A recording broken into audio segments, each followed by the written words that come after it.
Good morning students. आज का मेरा लेक्चर भारतीय इतिहास पर भूगोल के प्रभाव पर केंद्रित रहेगा। भूगोल के अंतर्गत हम भूमि, मिट्टी, जलवायु, खनिज पदार्थ आदि का अध्ययन करते हैं और यह भौगोलिक तत्व इतिहास की रूपरेखा को निर्धारित करते हैं। हमारे देश के भूगोल ने हमारे इतिहास पर व्यापक प्रभाव डाले हैं और इस प्रभाव की जानकारी के लिए हमें हमारे देश के भूगोल की बारे में जानना अत्यंत आवश्यक है।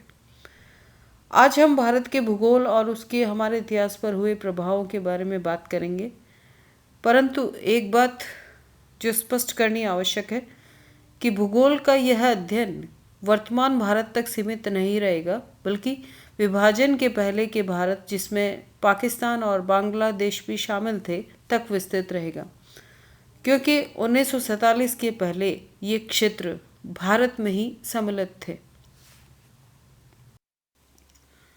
भारत एशिया महाद्वीप के दक्षिण में स्थित 3 प्रायद्वीपों में मध्य का प्रायद्वीप है। इसके पूर्व में हिंद चीन प्रायद्वीप और पश्चिम में अरब प्रायद्वीप स्थित है।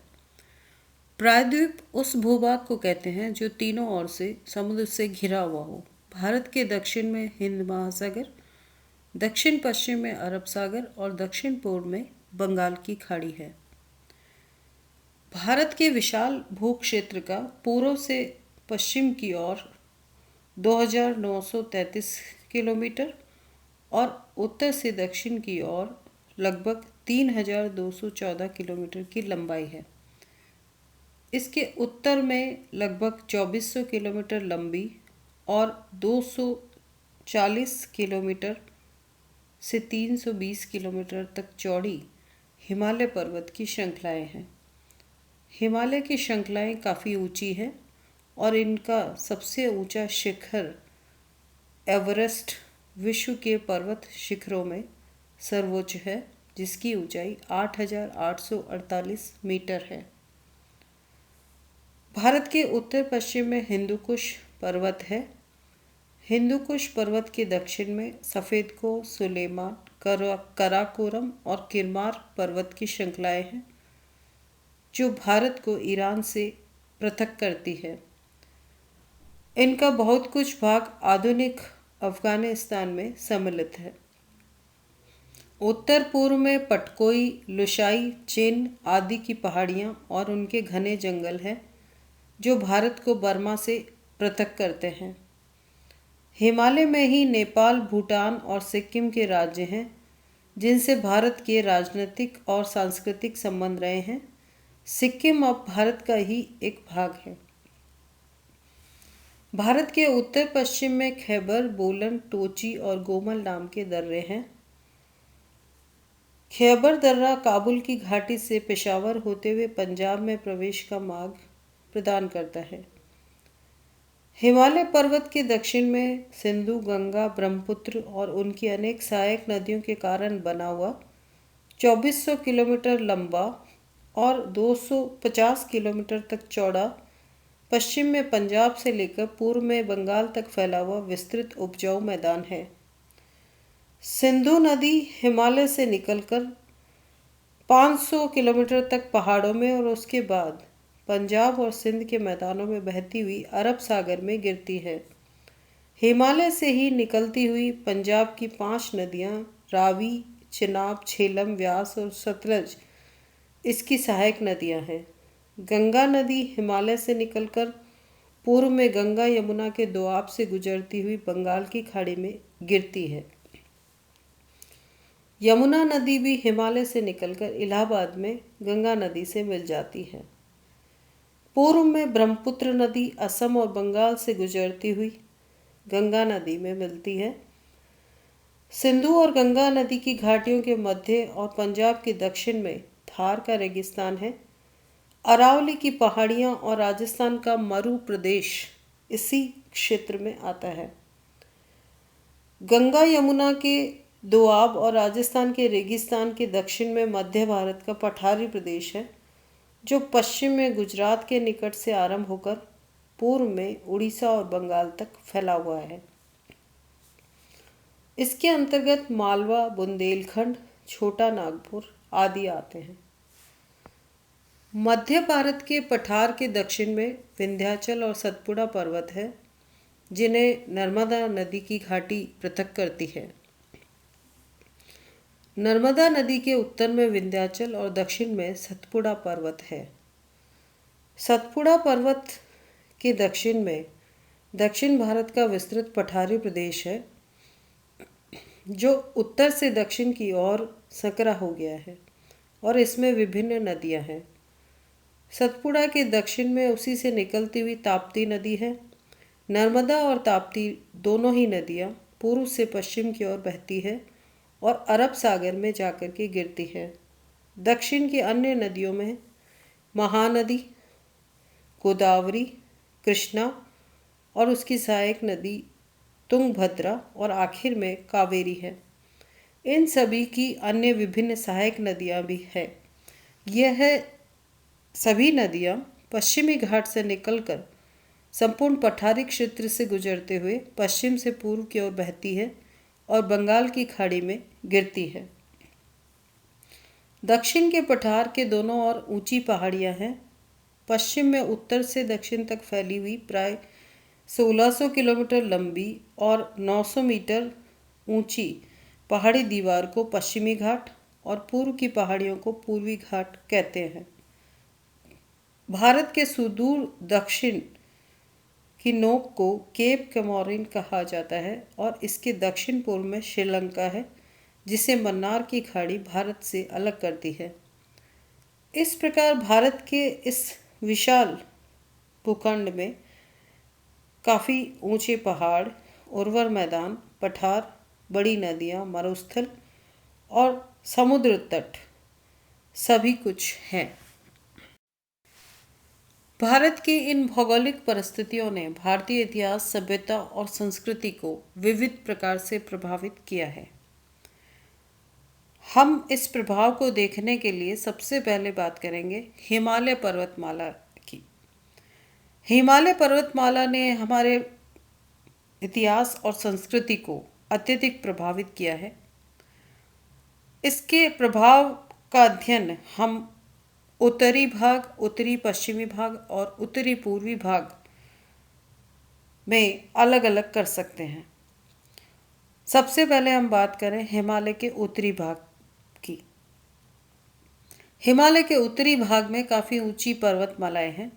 विश्व का सर्वोच्च पर्वत शिखर एवरेस्ट इसी भाग में स्थित है। इस भाग में कुछ दर्रे भी हैं जो कि अत्यंत ऊंचे और दुर्गम हैं और वर्ष भर बर्फ से ढके हुए रहते हैं। इस उत्तरी भाग ने भारत के राजनीतिक इतिहास को काफ़ी प्रभावित किया है। उत्तर दिशा में इसने एक सशक्त प्रहरी का कार्य किया है। इसी कारण 1962 में चीन के आक्रमण से पहले हमारे देश पर उत्तर की ओर से कोई आक्रमण नहीं हुआ। इसने हमारे देश के आर्थिक जीवन को भी प्रभावित किया है। हिमालय की ऊंची पर्वत श्रेणियों ने साइबेरिया से आने वाली ठंडी हवाओं को भारत आने से रोका है, जिससे भारत एक गर्म देश बन गया। यदि उत्तर दिशा में हिमालय की पर्वतमालाएं नहीं होती तो हमारा देश ठंडी और शुष्क हवाओं के कारण निर्धन और निर्जन बन गया होता और इतने कृषि और उद्योग धंधों का विकास नहीं होता। इसके अतिरिक्त हिमालय ने बंगाल की खाड़ी से उठने वाली जल भरी हवाओं को तिब्बत की ओर जाने से भी रोका है और भारत के उत्तरी भागों में भारी वर्षा का स्रोत बन गया। हिमालय की ऊंची चोटियां बर्फ से ढकी रहती हैं। ग्रीष्मकाल में जब बर्फ पिघलती है तो उससे अनेक नदियां निकलती हैं जो पूरे वर्ष भर बहती हैं।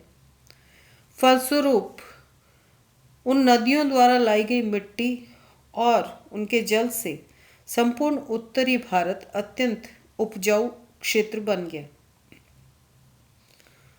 यहाँ अनेक पर्यटक स्थलों का विकास हुआ और इसके अतिरिक्त हमारे ऋषि मुनियों ने हिमालय की कंदराओं में निवास करके और चिंतन करके अनेक आध्यात्मिक विचारों का प्रतिपादन किया। हिमालय का जो उत्तरी पश्चिमी भाग है, जो कि वर्तमान में पाकिस्तान के अंतर्गत है, हिंदू कुश के नाम से प्रसिद्ध रहा है। यद्यपि यह भाग भी अत्यंत दुर्गम है, परंतु इसमें खैबर, गोमल, टोची, कुर्रम आदि अनेक दर्रे हैं और इसमें सेनाएं आसानी से आ जा सकती है। यह भाग सामरिक दृष्टि से अत्यंत महत्वपूर्ण रहा है और यूरोपियनों के आगमन से पहले भारत में प्रवेश होने वाले यूनानी, शक, कुषाण, हून, अरब, तुर्क, पठान, मुगल सभी आक्रमणकारी इसी मार्ग से आए थे। प्राचीन और मध्यकाल में यह भाग भारत का प्रवेश द्वार रहा है। उत्तरी पश्चिमी इस भाग से भारत में प्रविष्ट होने वाली विभिन्न जातियां अपने साथ अपने धार्मिक विचार और मान्यताएं लेकर के आई थी, परंतु यहाँ आकर वे हिंदू धर्म से इतनी प्रभावित हुई कि उनकी अपनी पहचान खो गई। मध्यकाल में प्रवेश होने वाली अरब, तुर्क, मुगल आदि जातियां कट्टर इस्लामी सिद्धांतों को साथ लेकर के आई थी और इस्लाम का प्रचार प्रसार भी उनके आक्रमणों का एक उद्देश्य था। अतः यहाँ इस्लाम का प्रचार हुआ और इस प्रकार से इन मार्गों ने भारत को विभिन्न जातियों और अनेक धर्मों के अनुयायियों के निकट संपर्क में ला दिया, जिससे हमारे देश में नवीन धर्मों और नवीन रीति रिवाजों का प्रवेश हुआ और इस प्रकार से हमारे देश में विभिन्न जातियां, धर्म, भाषाएं, रीति रिवाज आदि के कारण राष्ट्रीय समस्याओं में भी बढ़ोतरी हुई। हिमालय के उत्तर पूर्वी भाग की बात करें तो यह भाग आसाम और बंगाल को बर्मा से अलग करता है। बर्मा जिसे आधुनिक समय में म्यांमार के नाम से जाना जाता है। यह भाग घने जंगलों और पर्वत श्रेणियों से भरा हुआ है और इन्हें पार करना अत्यंत कठिन है। भारत और बर्मा के बीच इस प्रकार से कोई स्थल मार्ग नहीं है और मात्र समुद्री मार्ग ही आवागमन का साधन रहा है और इस प्रकार भारत और बर्मा के बीच के घने जंगलों और ऊंचे पर्वतों ने उत्तर पूर्व दिशा में सजग प्रहरी का कार्य किया है। अब हम हिमालय पर्वतमाला के दक्षिण में उत्तर के विस्तृत समतल मैदान के बारे में बात करेंगे। यह मैदान पूर्व में बंगाल की खाड़ी, पश्चिम में अरब सागर और दक्षिण में कच्छ की खाड़ी तक विस्तृत है। यह क्षेत्र गंगा, सिंधु और ब्रह्मपुत्र नदियों द्वारा लाई गई उर्वर मिट्टी से निर्मित होने के कारण अत्यंत उपजाऊ है। इस विशाल मैदानी क्षेत्र का अध्ययन हम 3 भागों में विभाजित करके कर सकते हैं। पश्चिमी भाग, गंगा का मैदान और पूर्वी भाग। पश्चिमी भाग को प्राचीन काल में सप्त सिंधु प्रदेश के नाम से जाना जाता था। यह प्रदेश सिंधु और उसकी सहायक नदियों से निर्मित होने के कारण अत्यंत उर्वर रहा है, परंतु वर्षा के अभाव और प्रतिकूल प्राकृतिक परिस्थितियों के कारण यहाँ के लोगों को जीवन निर्वाह के लिए काफ़ी संघर्ष करना पड़ा। प्रतिकूल प्राकृतिक परिस्थितियों के साथ निरंतर संघर्ष के कारण इस क्षेत्र के निवासी अत्यंत साहसी, परिश्रमी और कर्मठ बन गए। उत्तर पश्चिम से आने वाले विदेशी आक्रमणकारियों का उन्होंने बहुत ही वीरता से मुकाबला किया। दूसरे हम बात करें गंगा के मैदानी क्षेत्र की। गंगा का मैदान गंगा और उसकी सहायक नदियों से निर्मित है और इस मैदान में नदियों का जाल बिछा हुआ है। गंगा और उसकी सहायक नदियों द्वारा लाई गई मिट्टी के कारण यह मैदान अत्यंत उर्वर है। यहाँ वर्ष पर्यंत सिंचाई की सुविधा रहती है। मानसूनी हवाओं से होने वाली वर्षा ने यहाँ की उर्वरता में काफ़ी योगदान दिया है। यह मैदान उत्तरी भारत की संपन्नता का आधार रहा है। इस मैदान की उर्वरता और संपन्नता ने आक्रमणकारियों को हमेशा आकर्षित किया। अतः यहाँ इतिहास को नई दिशा देने वाले अनेक युद्ध लड़े गए और अनेक साम्राज्यों का उत्थान और पतन हुआ। यहीं कुरुक्षेत्र में महाभारत का प्रसिद्ध युद्ध लड़ा गया। हिंदुओं और मुसलमानों के भाग्य का निर्णय करने वाले तराइन के प्रथम और द्वितीय युद्ध लड़े गए।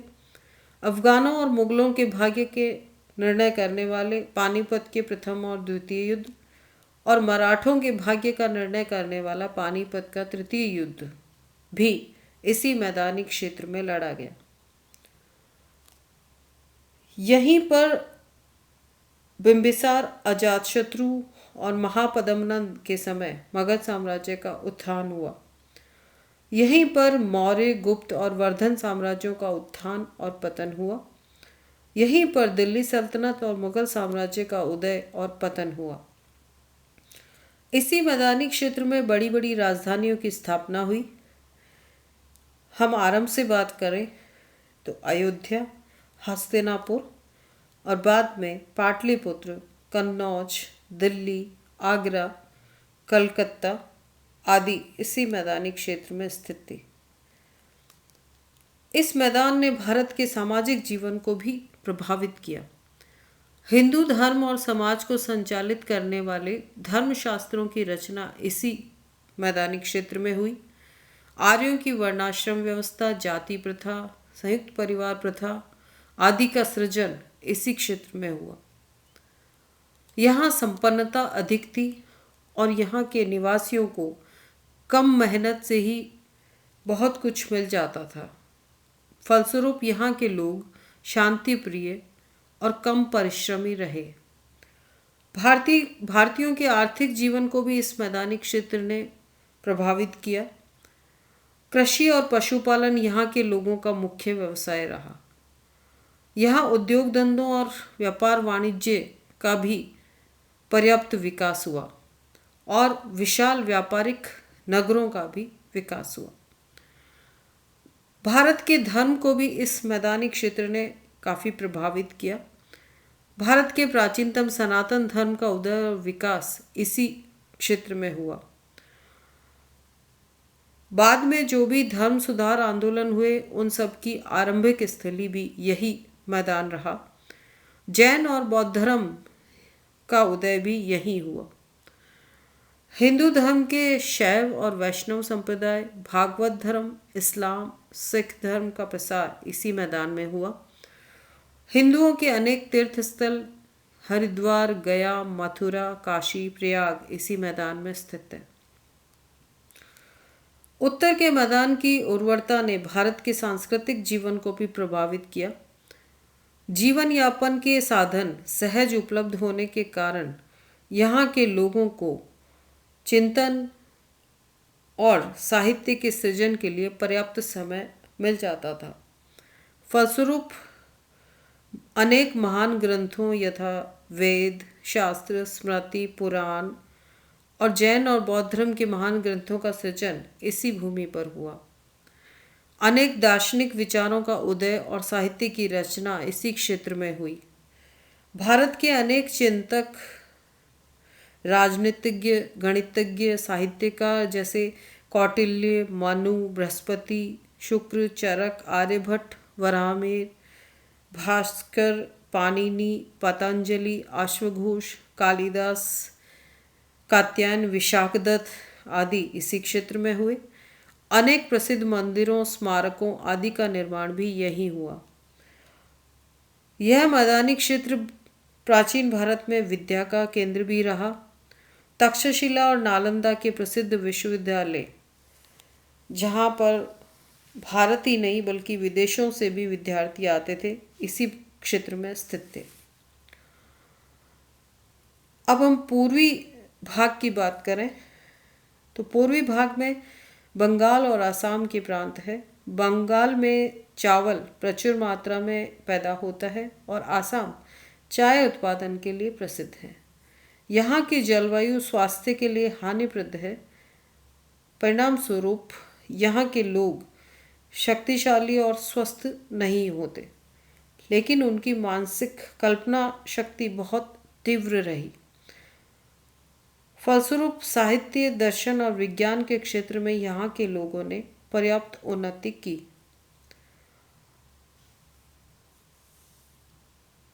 उत्तरी मैदान के सुदूर पूर्व में स्थित होने के कारण 18वीं शताब्दी में अंग्रेजों द्वारा बंगाल में अपना साम्राज्य स्थापित करने के पहले यह क्षेत्र उत्तर पश्चिम से होने वाले आक्रमणों से बहुत समय तक मुक्त रहा और ब्रिटिश साम्राज्य की नींव इसी भाग में पड़ी थी।